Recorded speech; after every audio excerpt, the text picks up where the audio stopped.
People say there is a first time for everything. A first kiss, your first car, the unrequited first love. However, what does this mean in the grand scope of things? Are firsts more monumental because they are the first, or do we get better with practice? Do we remember our firsts as more important than they actually were, holding on to that magical moment as a mark of our past and future selves? Do our firsts outshine what comes next? On A First Time for Everything, we will explore with our guests their firsts and how those impacted the seconds, thirds, and even countless times after. Is the first the best or merely the beginning? Or worse, was the first the last because it was so bad? We will dig into the recesses of our memories and consider whether or not a first was the start of something amazing or something we'd rather not remember. Come along with me, Juliet Rose, as I put our guests in the hot seat to analyze their firsts and how they defined who they became. I promise you're in for a fun, although maybe bumpy ride.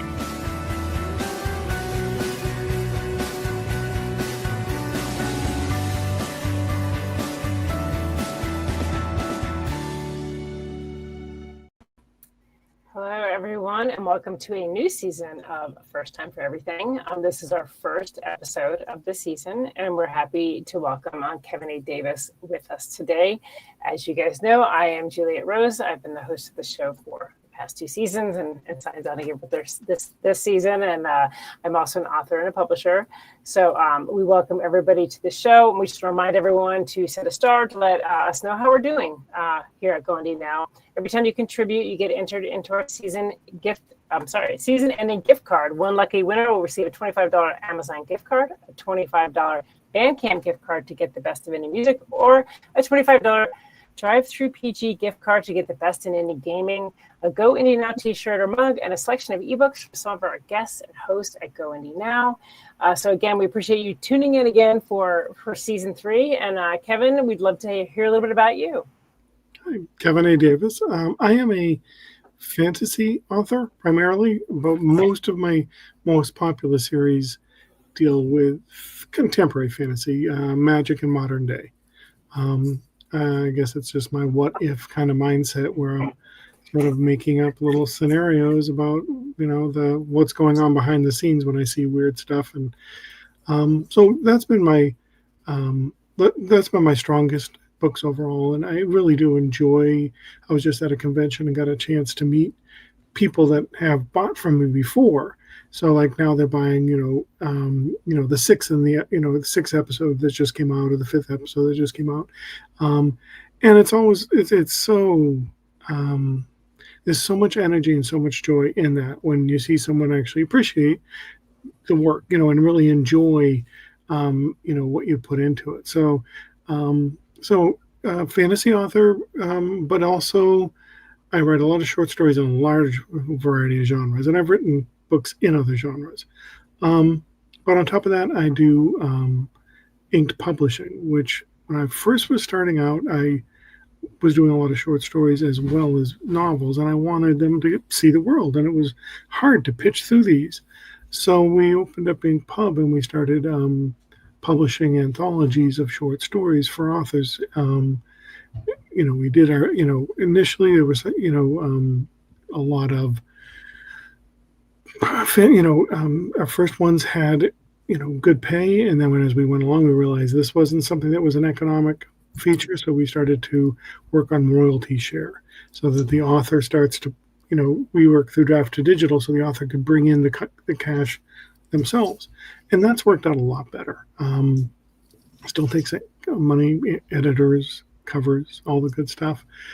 Takes money. So that's what basically I do presently, and about the only thing different coming on is I have been taking a couple manuscripts of some stories that I want to see if I want to publish those, because one of them is very contemporary fiction and not fantasy. And I just love it. And the other one I am just about to read. So we'll see how it goes. Nice. Can you talk a little bit about royalty sharing? Because I think for a lot of people, they don't really know what that means. Like when I've done anthologies as well, I've paid a flat rate to, the people that I put in there. So explain royalty sharing, I guess, for writers to understand what that would mean if they were sending something into an anthology and that's what the contract stated, what does that mean exactly? And depending on where you go, Raconteur uses some varieties. The ones like me that do this have different groups they go through. Mine is draft to digital. They publish to a lot of libraries as well. It's one of the areas that I had an interest. So all they are is a distributor. So when I load the story up onto their project, I then can add collaborators. Those collaborators are contacted directly for to accept their collaboration share. So as everyone does that and the book starts selling, a tiny portion of the entire thing, because if the whole thing's split, so you're getting split between all the authors, that's royalty share. Your share is a small portion of the total royalties that are coming out of draft to digital. So they'll tell you made $5.48 this month. And at first it's like, okay, that's not much, but I've got authors that have been in 2 or 3, 4 anthologies that are now, over a period of time have been in it. So, they're making, $50, $100 over the life of a book. It starts to generate some actual income on that short story. And of course, that short story is something you can sell elsewhere. So short stories are, one time. So yes, the royalty share is everyone's in the pile together and you're all getting your little piece. And the benefit of draft to digital is they handle it for me. I have some nonfiction royalty sharing that not royalty share, royalty payments that I pay to the author of the book. And that means I have to do all the calculations, find what sold where, what those numbers are, and then relate that back in a report to this person along with a payment. And so maybe I'm just lazy, but the digital just does it for me. And I'm like, sweet. And it was from other groups that I found out about it because it is, and they were very uncomfortable. They weren't used to working with an anthology. So when I first got on there, they were sort of like, but who's the author? And I'm like, that big list I gave you, that's the authors. And they're like, well, we only really put 3, most of the places will only put 3 of the names. They said, okay, I've learned something. So now in the description, I put everyone's name. Yeah. This is an anthology about horror from all these horror authors, because I felt bad. People were like, my name isn't up there. And I'm like, yeah, because Amazon, whoever's taking it, takes the first 3 off the list and moved on. And I was like, that's unfair because you're definitely there. And if you have Amazon author page, you want your stuff posted to it. You want people to know I write stuff. Exactly. Yeah. Well, it's interesting a little bit too with the draft to digital and the authors getting the royalty share, because I think one of the benefits outside of obviously being easier for the publisher, but also then the author is more invested in selling that story. Because having published anthologies, I think a lot of times, the author, if you don't do that, you pay them the flat rate and you put it out there and you're still, as the publisher, really kind of selling it because they've gotten their pay, they've moved on to the next anthology or whatever it is. Where this, I think, actually encourages them to help sell that book. And that's actually really smart. And I think it also gives them a taste of what they're going to be dealing with. I've had people be like, oh, I don't do social media. I don't, this. And I'm like, unless you're a rarity, and even then Tor nowadays sort of looks at you like, what's your base? And you're like, what's my what? And they're like, who's following you? Who's going to help us sell this book? The world has changed. It is no longer, it just hits the thing. The biggest sales now, you go to Barnes & Noble, what do you see? A huge row of TikTok books. Yeah. Okay? A quarter of them, because TikTok sells books. It does. So you get there, you get up on that, and, Tor, someone like that says, yes, we'd like your book. We don't even need to read it. But they recognize there is a thing. So yes, having the investor learn that is, a way for them to make money is, hey, I'm in 3 of Kevin's anthologies. I should put a little cluster up there, and I'll do a deal over on thing, which we all earn a little less money, but we get some, books sold. So I'll do the deal, and I'll let everyone know, hey, this is going to be, marked down $5, for the next, for March or for whatever the thing is. And some people grab onto that, and they're all over it, trying to get that, that income. It's what it takes to be an author.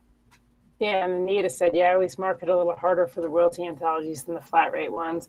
Absolutely. I mean, I think that in the sense of, as the publisher side of it, it does help because you have your authors that are marketing. But I think even as an author, you come to appreciate that side of it as well, because, all of a sudden you have an investment in it versus just selling your story and moving on. I think it does kind of create more ownership, which I think is a great thing to do as well.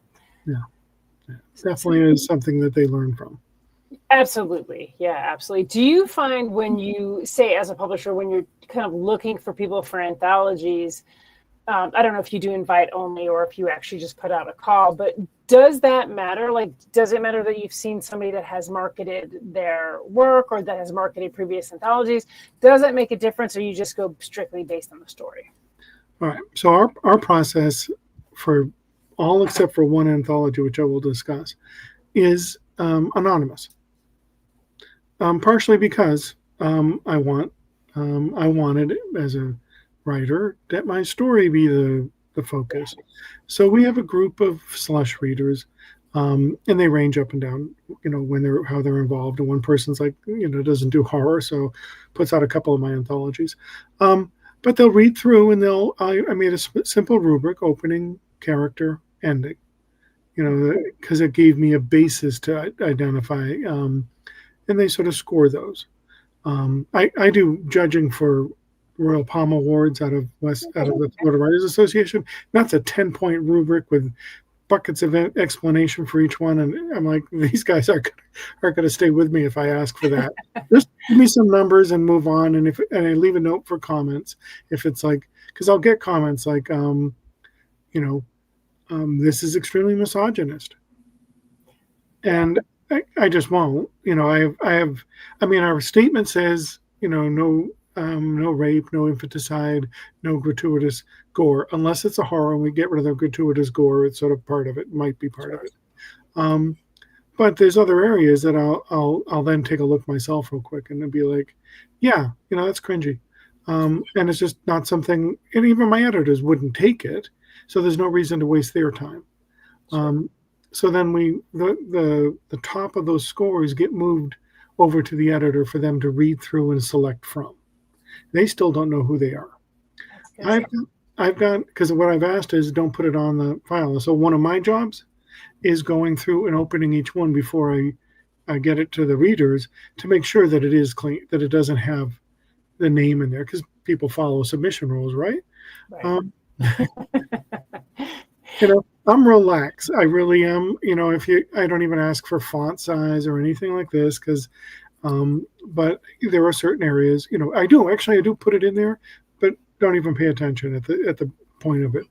I want them to try to learn, that there are guidelines and to try to stick to those. But in reality, unless it's huge, my biggest problem is you get dumps of you're doing a horror anthology. Okay, we tried beach reads. Now, when I say beach reads to you, I know you understand. Yeah. I was getting Hermes on the beach. Oh. And one guy actually messaged me and said, I was talking to my wife about the story, and I just want to clarify, this is about stories on the beach, right? And I had been clear in the definition that these are might be light, fanciful, humorous, slice of life even. It doesn't have to. So he didn't get that. His wife was quite right. He was not sending me the right story. Okay, I didn't want Normandy. Yeah. So, that one actually got so little, and I was really sad because it was one that I is a good market for that, and there's not a lot of places for it. There's not for short stories. There's not a lot of, hey, let's do beach read short story stuff. So I might try that again, but we had to. That was the only one we had to cancel just because I had probably enough that if I took everyone that really met the criteria, I could make the anthology. But that's tough on the editor. Yeah.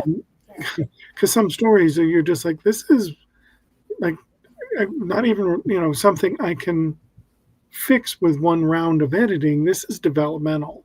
Right. Yeah. And I have had my editors, I will take this story if you can get them to do this. And I'll go back to the side and talk to the, go find out who the author is, send it to them and say, hey, we have an interest in your story, but the editor has these concerns. Are you willing to revise in time to get it back to me before she makes her decision? And there's no guarantee it gets in. It's it's still based on whether or not it fits, but she has enough interest in it that she's even asking for this. So for me, that process works out fairly well, the anonymous, and then we come through in the end, and I have to do the hard part of rejections and the pleasant part of acceptances. Now I have one anthology coming up. Do you know October Centerelli? Yeah, totally, Okay. Toby. Yeah. So Toby's leaving, right? Yep. So we're doing an anthology, queer anthology, Dance When They Want You to Cower, because part of what's going on right now is we're just being intimidated into erasure and getting. So I asked Toby, we talked to Toby about it. We agreed, the idea and the theme of it and what we were looking for, and then Toby sent out some invites. I've sent out some invites, and I've got pretty close to enough will do's or here's my story that I'm ready to. I will probably still need a few more stories. I will open that for submissions at that time, and I probably will be more conscious of who than I normally am. But generally, the focus is a good story and a moral content that I'm okay with being associated with. Right. I mean, that's the bias everyone has to a certain extent, and it's so yes, if I felt like it was going to be misrepresented in some way, I do. It's just one of those areas. I'm sorry, but we all have our opinions and our ideals, and today is a very harsh time to be living in that. And I just, I do. So I do have that part of me that exists. It doesn't mean that I'm scouring your Facebook looking for, any inappropriate comments or other such. But on the other side of that, if I'm doing Toby's, I probably will be a little more. Yeah, for sure. Yeah, I actually, personally have my oldest child is trans. And I do, when I'm looking for stories for anything, I mean, I really, doesn't matter what the anthology is about, I do really look for certain things or don't look for certain things to play into that. For example, we did Devour the Rich this year, which was clearly what it was about. And like that, the stories had to play into kind of that idea. And I think that as a publisher, that is something we have to think about. Yeah. Because it is representing us and our publishing house and our work. Yes. So yeah, it's very important to make sure we do, accept that, and not just anybody that comes along. And yeah, people are going to be unhappy. That's part of it. I think we've both dealt with that. So, I had a Kickstarter going on, and we at the same time I threw a advertisement for Yay All Queer or Queer Anthology up there that it was, don't forget we've got this and this and this. And a guy commented, I can't remember what, but it was the usual kind of sort of like, oh, I'm out of here or whatever kind of thing. And then I noticed he also dropped out of the running Kickstarter. I'm okay. I really am. I really am. If that bothers you enough, by all means, if I was involved in someone who said, some of the things that make me uncomfortable, sure. Right? Okay. Like, hate speech about anybody pretty much. then I'd probably drop out too. And that's my prerogative. I don't have to be involved in something. So if I thought I was involved in one thing and then all of a sudden realized it was in an area that maybe I didn't want to be involved in, perfectly in my prerogative to back up. Don't agree with his beliefs, but that's okay. Right. Okay? I'll keep fighting my fight, and they'll keep trying to erase, and we'll keep trying to say no. Yeah, exactly. Yeah, we're fighting the good fight. So yeah. Yes. In my mind, but I'm biased, right? Yeah. Yeah, no, that's really interesting, and I like to hear that, because I think there is kind of a mindset of, I think there's a mindset that if you put out a call for an anthology, that anything kind of goes, and it is hard that you have to put like that. You do have to put kind of stipulations, like we don't want rape, we don't want whatever it is. You have to put those things on there, but I think that ultimately, when we're putting together an anthology, it has to make sense to what our vision was. And it is our vision initially, and that's matching our vision. So I think there is like an expectation that goes along with it that doesn't always please people, but ultimately I think that the right people will find it, because that's what the vision was. Right. And it's the same thing when I have certain editors do the same anthologies each year. Okay, I have a story inside of the anthology that I am doing for sci-fi. I edited that one, and I was having one of the other editors, happens to be my wife, and she's like, I hate this story. I'm like, okay. That's fine. It's bias. It wasn't that she didn't like the theme of it or whatever else. It was just some of the techniques that the writer used. Okay. And I was fine with it, because I enjoyed the other aspects, which was the humor to it and this and that to it. So, I try to say editors are biased. If you really want to get into an anthology, read something they wrote, read something they've already produced, and you'll get a feel for the kind of stuff they do. They are looking for quality. That part of it is going to be there, a storytelling narrative that promotes someone's interest. But there's also going to be certain things that, like, that kind of technique bothers me, or I've heard people say I don't like first person, or I don't like third, or these, and I'm like, okay, we all have our case, and that's fine. But in doing that, I end up with an anthology that if you've bought Behind the Shadows one year and you enjoyed what Sarah Jordan Hines picked out and edited that first year, the second year you're probably going to like just as much, right? Because she has a certain vision, a certain feel, and what she was looking for. So I love having like editors that do a specific one, because then you get a feel. I'm probably going to like it. Yeah, for sure. Yeah, so let's talk a little bit about you and kind of like your journey to writing, because this is first time for everything. So let's talk a little bit about first. When did you first know this was a path you wanted to take? I have businesses down south, and I'm south meaning Florida, and they were doing very well. So I used to write code. I've been a chef. I've done all these things, but they require hours and hours of work. And I was finally at a point where I was sort of managing, and I had a lot of time, but I was still there a lot. So I've always written, but I just never had the time. So I just started writing. So there's about 10 books in one world. I just had a blast. There was a world. I mean, I built a globe. I've got the moon rising, the climates, the whole fantasy thing going on. And I wrote about 10 books in it. They'll never see the light of day. Those are my trunk books. That was my million words that I needed to get out of my system, to sort of get a feel. But they were fun to do, and I did a lot of stuff with that. And I started going from, that.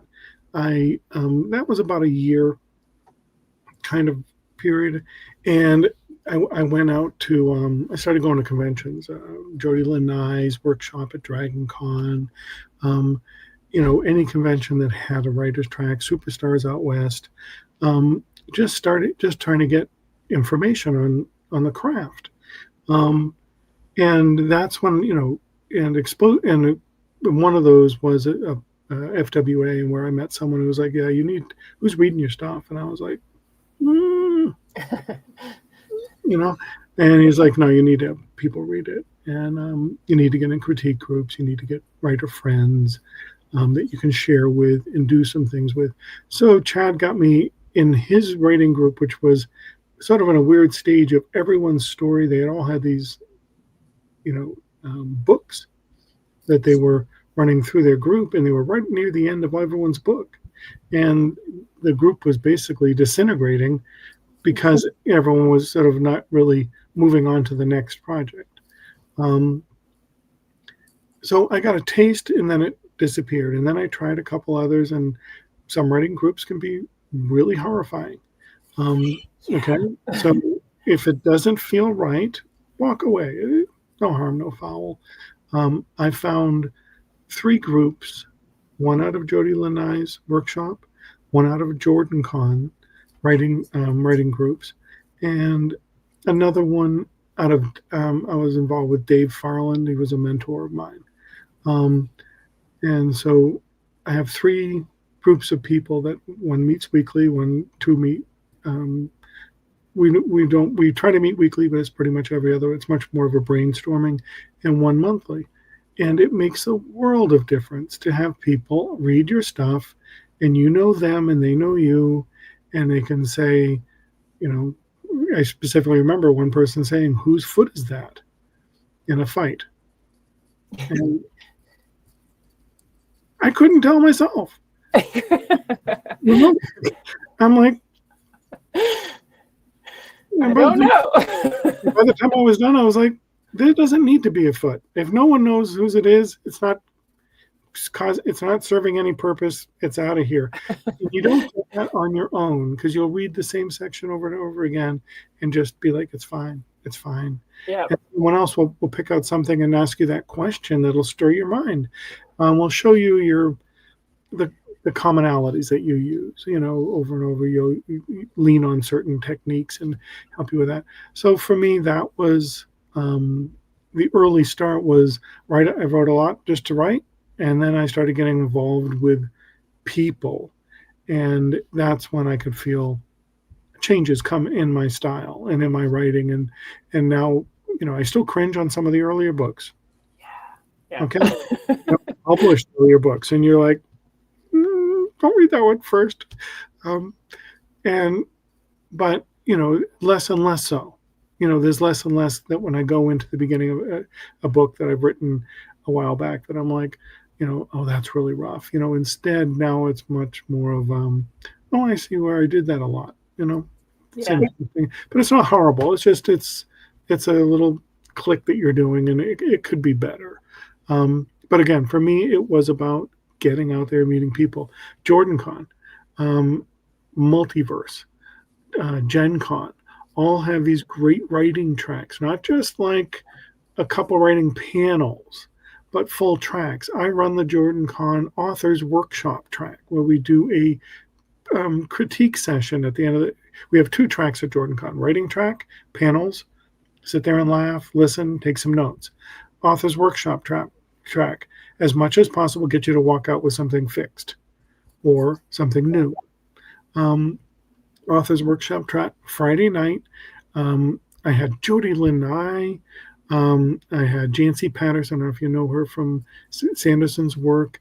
I had a bunch of great names, but I also have some great people that show up every year, and they sit like two professionals, 4 attendees. And the 4 attendees will bring 1,000 words each. They'll send them to me ahead of time.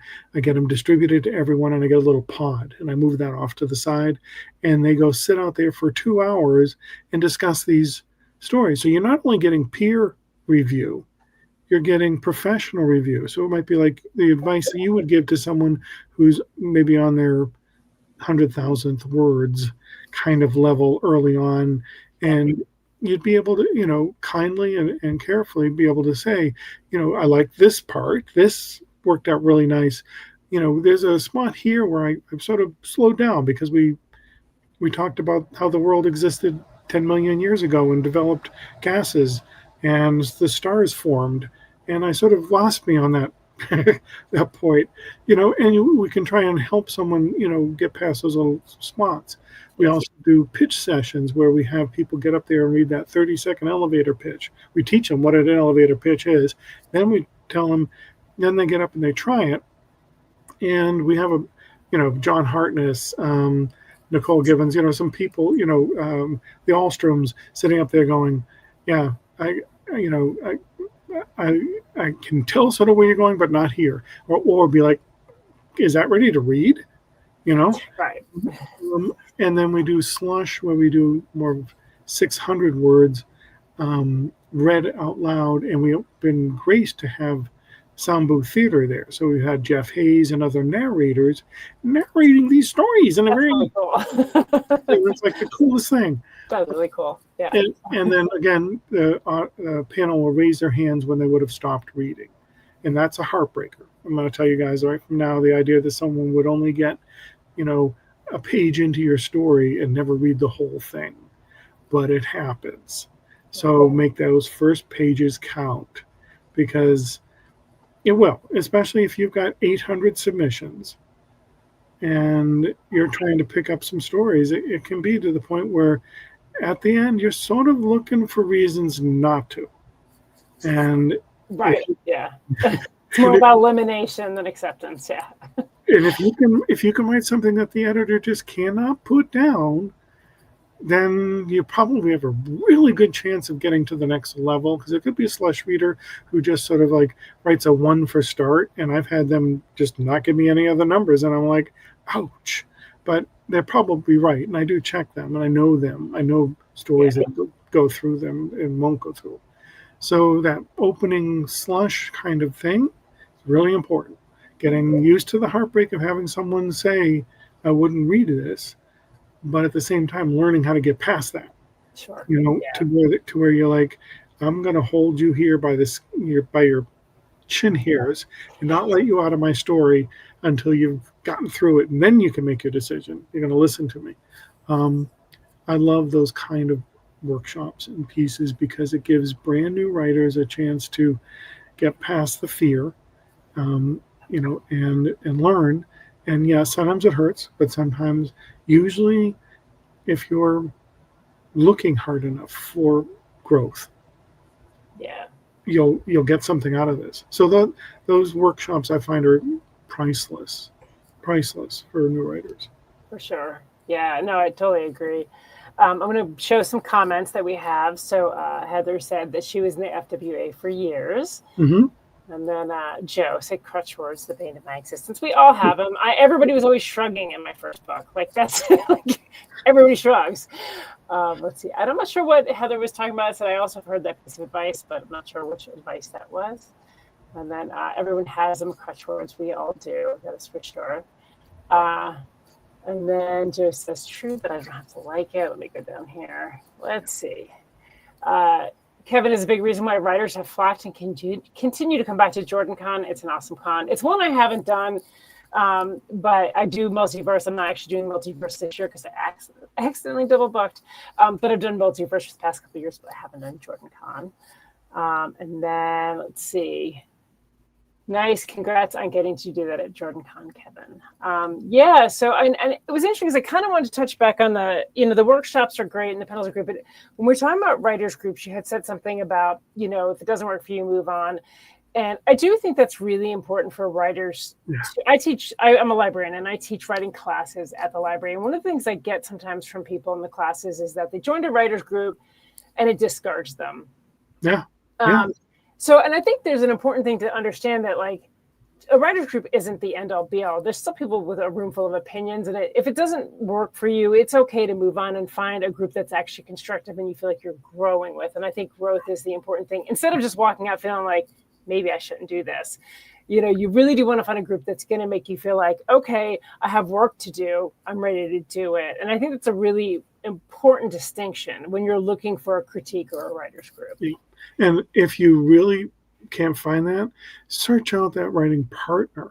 Mm-hmm. I've turned one of them. I've done 2 collabs. One with my wife, who she promises, we did a trilogy, and she promises never to do that again.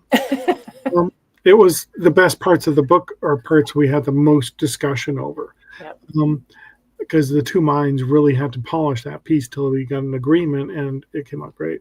And then the other is Tim Lewis, who goes to, I think he will be at Multiverse this year. But he does the art show. He helps out at the art show at JordanCon. And but even if it isn't a group, we just happen to have some lovely groups. We really do. I do, you know. But I've gone through a couple of them to get there. So, you know, it wasn't like first come, you know, you're a hit. But finding a writing partner is probably a lot easier because you talk to them and you realize you have mutual values, mutual ideas, and neither one of you is exactly. It's not like I'm going to get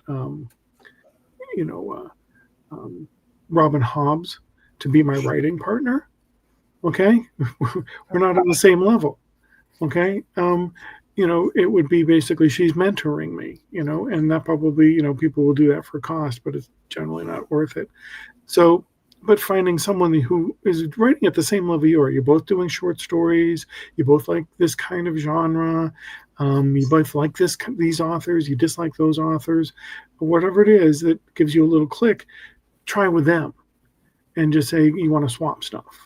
And I've done that over plenty of people, usually just like hey, you want to swap a novel? And I'm like, okay. And I give it a shot, and usually it's been pretty good. But it's more of a one shot. But a writing partner, you can have, I know people who have their writing partners forever, that they just found were the most benefit, that they at least had one person's point of view looking for that foot that doesn't belong. Okay. And then comes editors. That's another choice that you have to look for very carefully as you go along to find out. I used to throw short stories at editors. Okay, so like $50, $40, 75, depending what the cost was. I'd get a test, and if they put a bunch of M dashes in everywhere, and I was like, because I had some that were like, I can't have sentence fragments. Okay, yes, a story can have too many sentence fragments, but stylistically, I've taken a bunch of stories where it's like, ouch, that's a lot of sentence fragments. And I've asked, can you remove some? But I don't touch them. I don't turn them all into sentences. It's just my style. Finding that editor that meets your style. So you might be looking for the editor that you didn't mean them to be sentence fragments. You just didn't know verb connections to nouns. And you needed that. I assumed you do that. I might not be the editor for you, or vice versa on other things. So finding that, and a lot of editors will do, hey, send me 3 pages. I'll edit through them, mark them up, take a look at it. We'll both know by that time whether we're a fit for each other. For sure. Because if what you send them back looks like it was soaked in blood, okay, then perhaps you don't want that job unless they're paying by hour. By word, I can't make any money on this. I'll be doing this for the next year. But that's again where a good partner can help you learn. They'll know a little piece of grammar that you don't know, and you'll know something they don't. And all of a sudden, commas goes with tags, not beats when it comes to dialogue. I didn't know that, and then you do it. Last is read. Please read. In the genre, it's amazing how much you learn reading from other authors that you enjoy. For sure. Yeah. It's always funny to me when someone says, well, I don't have time to read. Well, if you don't have time to read, you don't have time to write. In my mind, that's how I look at it. Like, reading is just part of the writing process. Yeah. And I think reading across kind of the scopes of reading, from indie all the way to traditionally published, and really kind of seeing what you think works and doesn't work. I think it makes you a better writer because you say, oh, that worked or that didn't, or they needed to clean this up or maybe do a little more research. I think as a writer, it really helps you look at your own work in those same eyes. You go, oh, I probably should do a little more research. Maybe that doesn't work. I love the writing partner idea simply because I think that sometimes a writer's group can be daunting. Some people feel like, oh, I don't want to go in there and just get like slaughtered, like on my work. So I like the idea of that writing partner, because I do something that you can, you can get that criticism from and not feel quite so beaten down by it. Yeah. And I think you've developed a relationship with that person. So really through that, then you are able to, know how to maybe suggest things a little more gently, you know, if that's the case. So I think that's a really good piece of advice, especially for newer writers, because I think a lot of times, you know, writing is very, you know, you're very isolated as a writer. You're in your, you know, living room with your computer and you're really just doing your thing. And sometimes it feels like a big leap to step then outside of this soul work that you did to give it to somebody else. And I think that that's a really good piece of advice. When you're dealing with writers, what are some things that you suggest to them if they're newer and coming into it? Where are some areas that you think that they can find that support or find that critique without feeling like they're going to give up? One of the first is to develop writing friends. And that's where conventions are paramount. Okay. I'm not a big BarCon person. I mean, I you know, I can, you know, do some stuff, but, you know, a lot of the writers are, you know, it's all about the BarCon. And what the trick to BarCon is you don't actually drink. Okay. Is that you're there to sit with people and talk. And the old timers will tell you, oh yeah, you're not really drinking. Please don't. Okay. Don't get sloppy drunk on us, because that's going to, you know, do it. And some writers don't understand that. But without the BarCon, I go to Multiverse, and my focus is the writer's track. Yes, I love Doctor Who. Yeah, I really want that. I want to go to that panel about Wednesday because I love the series. But this convention, I'm going to focus on just the writer's track. And I'm going to go to it over and over. And guess what? The same people are doing the same thing. And I'm going to see them, and I'm going to be sitting next to them. And I can, you know, start to chat. And I open up and have a conversation with one. Find out, you know, and conversation could be as simple as, so, what do you write? You know, it's a pretty much of a conversation we want to talk about. I write this. So then we get this connection going on. You know, maybe we do social media, you know, pretty much have to if you want to be an author. Sorry. You know, and you know, click on it, and, you know, you're suddenly, you know, Facebook friends, and you're chatting. And then you see your friend is saying, you know, they're going to this convention, and you're like, what convention?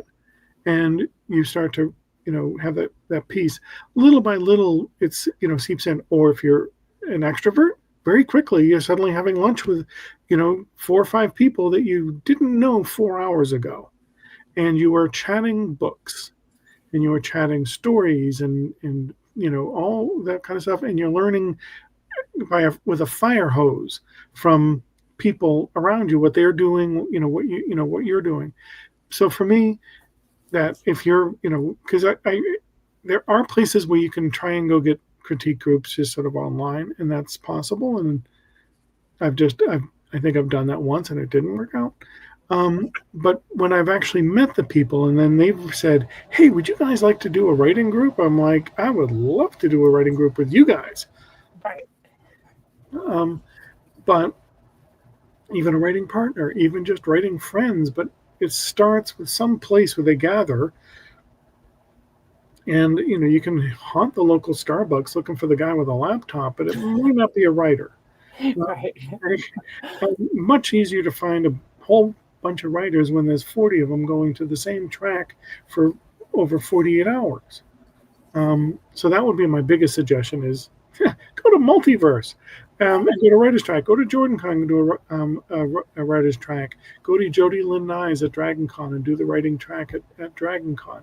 Wherever you can get surrounded by a bunch of writers until all of a sudden some of them start sticking. Yeah, I think that's really good advice. Real quick, just said, yeah, you'd be remembered at BarCon for the wrong reasons when you're there to drink and drink. Yes. And then going for a group meal is a good way to get that interacting with little or no drinking. And I agree, I'm not a drinker. So that was when I first started going to cons. I really didn't know what to do when everybody went to the bar, because I don't go to the bar. And I felt kind of out of place. And I think that's the thing, is a meal is a much more natural way for me to talk to people, because that's not the focus. Right. So yeah, I think that's a challenge, I think, for a lot of writers when they're going to cons, if they're not big drinkers. And I think that you're right. Yes, you can go and certainly not drink. But I think sometimes breaking that ice is a little bit hard in that environment if you don't have strength in your hands. I love the meal idea, though. I think that's a really great way to say, hey, let's just go out and grab some food. Who's going to dinner? Where are you going? And just going all together. I think that kind of helps break the ice. It does. Yep. For sure. All right. And then I was going to go back to this one. So the one that Heather was talking about was the whole leg bit of advice, which was the whose foot is that? One, it's interesting because my husband's also a writer, and he had sent his work out, and then one of the ladies wrote back, and she said, "Where did the hammer come from?" Like, it was one of those things where, like, all of a sudden this guy had a hammer, did you see? But where did, like, so it is important to get that feedback. I always say feedback, no matter where you get it, is really important, because no matter how good of a writer you are, you're still the one writing it, so you're too immersed in it to really be critical. Yep. And so it's important to find that critique. Yeah. And finding people who have different points of view. My editor for most of my series is a woman, and I write female protagonists. So for me, it's important. And, overall, everything works out well, with the exception of a small change in the shoes, because not with that dress. I just don't know that. Okay. So, if you are doing it, sometimes having viewpoints that are farther from yours than real close can give you some great perspectives. The other one is I call a Rolodex. I write the DRC Files is a paranormal procedural where the Department of the Shadow Government hides inside the FBI. So they portray FBI, right? So I needed to know FBI behavior. So I sent out on my author network, okay, to my friends. I'm like, does anyone know anyone in the FBI? I need to know where they put their guns. Okay.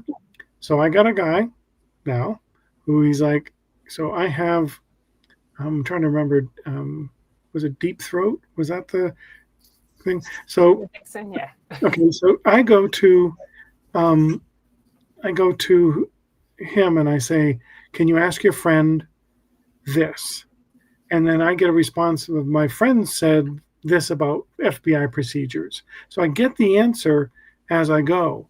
But having those people, having doctors that are authors, okay, we're not going to name names because they probably don't want everyone calling them, but having these people that you can reach out to that are professionals, lawyers, other such, having that Rolodex available, and then look at what you do. Okay, like I have sous chefed in restaurants. I've written code, albeit a different time frame than we're doing now.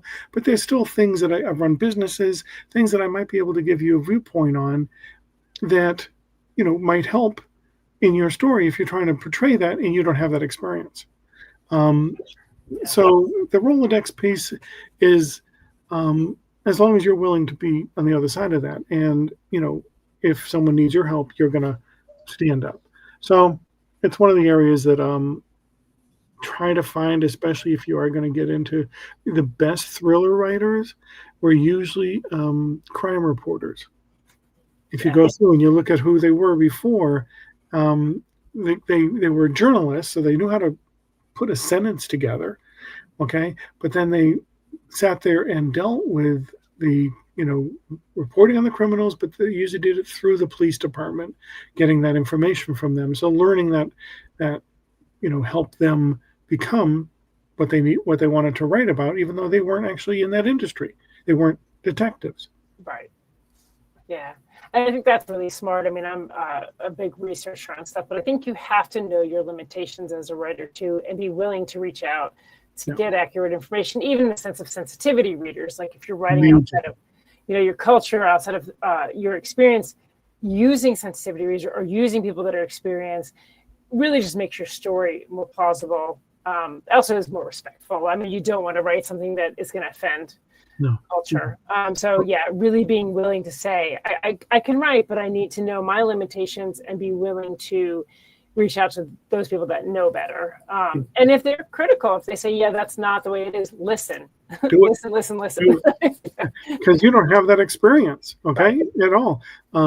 Toby, where I know Toby the most is sensitivity read for one of my series, because I had a very non-binary character, and I wanted to make sure that it was actually the love interest of my main character. So that creates a much closer, view. It isn't like the bartender. Okay, this was closer. So I needed to make sure that I didn't not see something. I have a very diverse community around me, so I was fairly confident. And Toby, was pleased that I was over it. But I still doesn't matter if I get it right on the first pass. I don't know. Right. Okay, so you have to have someone at least look through it and say, yes, you've given them some, some, good agency, all that stuff, and pieces, but you haven't brought in anything that I'm on the slightest bit concerned about, and you need to know that, because we damage so badly with, we copy what comes off of, Hollywood, Right. and then we just keep spreading that stigmas, and we don't realize that we are until we really open our eyes and look at it. And it's usually when someone says, "Can you see it this way?" And we'll go, "Ouch, I never thought of it that way." Of course not, because you didn't experience it. Exactly. So sensitivity readers up and down all day long, wherever you are stepping in an area that a marginalized community can be stigmatized and hurt, is huge. And just something that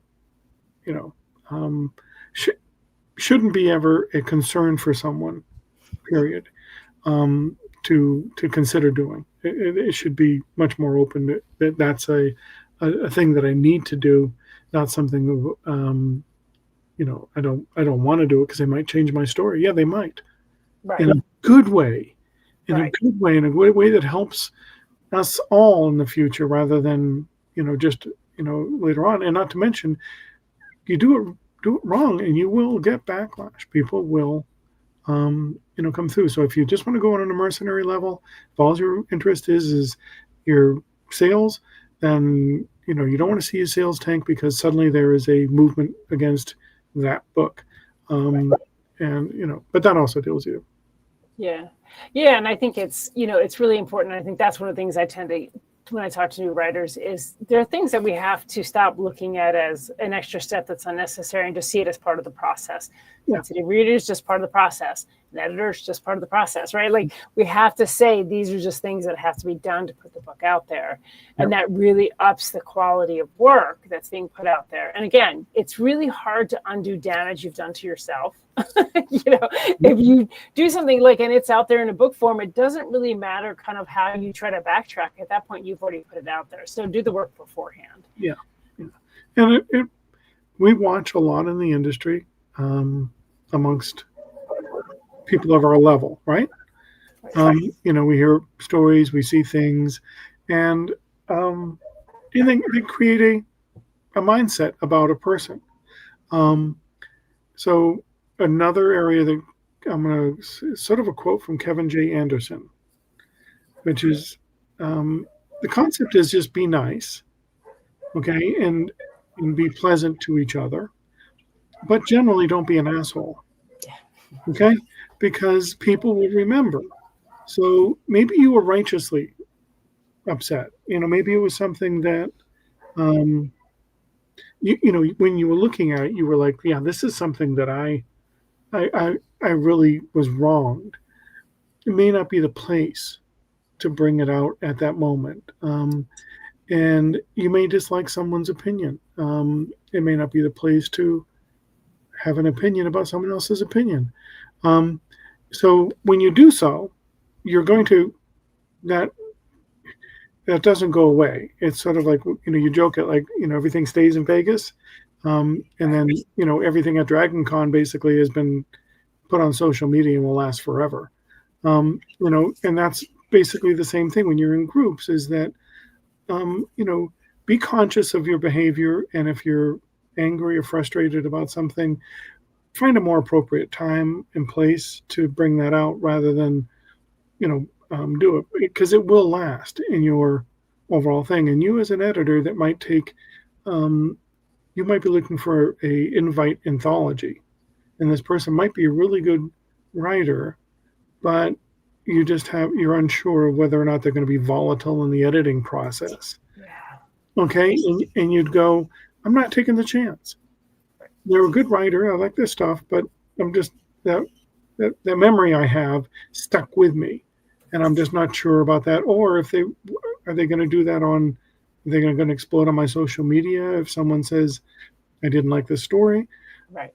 So it's just a piece of advice that comes out of superstars often is like, recognize you are building who you are, and yes, we all have bad days, all do. And hopefully we're forgiven for those as much as possible. But overall, if you keep it as a rule of thumb and you treat others with respect, and even if the respect is I'm walking out of the room because I don't want to say something. Right. I do that a lot. Yeah, that's a superpower. Walking away is a superpower. So yes. less word, more feet. Yeah. Often help. Yeah, and I can't express enough to writers too. Like if you do your due diligence and you do what you need to do, you're actually protecting yourself in the long run. Yeah. So like that, if you go through and you make sure that you are accurate portraying anything, and then somebody questions it, if you've done that due diligence, then you do have to say, well, yes, I definitely reached out and had that. So I think it's really important as a writer to slow down, lose the ego, slow down. And do the work, and do the due diligence and take critique. I think, critique is hard for us a lot of times because what we've written, we feel like is very personal, but it's important to understand that once it leaves us, it goes to other people and it's no longer ours alone. And so it's really important to make sure what we're presenting is accurate and is fair, to anybody that's going to be picking that book up and reading it. And I was just going to say, and then Anita said she had a beta reader who gave her excellent feedback on The Size of Snakes. And then Heather said she was helping, it was a client read, but it was about horsemanship, which I was lucky enough to have lots of experience with. Yes. And I will also say, if you put something wrong in your book, it will be caught and it'll be called out. So that's the other side of it, is if you put something that's inaccurate, trust me, they're going to tell you how inaccurate it is. So just do the work. Yeah. Especially horses and guns. Horses and guns. Yes, that is true. Because there's people out there that are dedicated to knowing this stuff. Yeah, absolutely. Absolutely. Everything I've ever written, like if I write something and it's something out of, I'll find something. Like I wrote in my book Do Over, I wrote about surfing, and I had a coworker who had been a semi-professional surfer. I said, can you please at least just read these pages to make sure I'm right? So yeah, so using the tools around you is really important. Having support groups, and like you said, if you have these support groups, you kind of have that Rolodex built in because everybody has a skill set, right? We all know about something, so you kind of have that automatically. Well, it's been really great talking to you, Kevin. And why don't you go ahead and let people know where they can find you, if you have any events coming up, and just a little bit about that. All right, KevinArthurDavis.com, Inked Pub, no E. On the inkedpub.com, INKDPUB.com, and Heather would know this. Looking at my calendar real quick, on the 26th, we're going to be starting up Necronomicon, which is over in Tampa and is a fun time, and it is a small hotel.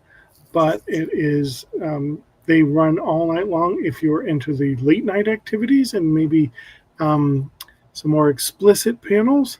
Okay. They have a late night track I have a friend, Brenda Cawthorn, we actually did a spicy romance anthology. That's a great time. And after that, up in October, we have Multiverse, of course, which we've been talking about. And yes, please come visit us at Multiverse. It'll be a great time. I know Juliet's not going to be there this year, but yes. Sorry. I got signed up. I was accepted. And then I went to look at my calendar. I had thought it was a different weekend and I already had an event. I'm like, no. Yes. It's a great event though. Everybody, if you can go to it. I mean, the panels alone are worth it. Just honestly, they're amazing. So yeah, go to Multiverse.